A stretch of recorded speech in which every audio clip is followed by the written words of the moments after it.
नाही. मल्टीप्लायर वापरलेला प्लॉट आपण स्वतः हिरवेपणा व पानाची रुंदी भरपूर मोठ्या प्रमाणात दिसत आहे व हिरवागार प्लॉट आहे. आपण लाईव्ह पाहू शकता. यात सारखे प्लॉटची वाढ दिसत आहे व पांढऱ्या मुळांची संख्या सुद्धा इथं जास्त प्रमाणात आहेत.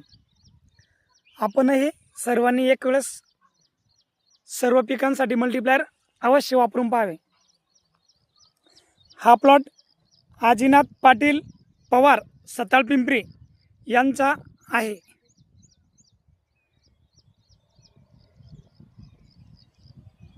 सताळपिंपरी येथे नितीन पाटील देवरे हे मागील 2 वर्षापासून मल्टीप्लायर वापरतात व आजीनाथ पाटील पवार हे सुद्धा मागील 2 वर्षापासून मल्टीप्लायर वापरत आहे. त्यांच्या उत्पन्नामध्ये सुद्धा खूप वाढ झाली आहे. त्यांनी आत्तापर्यंत मक्का, अद्रक या पिकासाठी मल्टीप्लायरचा वापर केलेला आहे.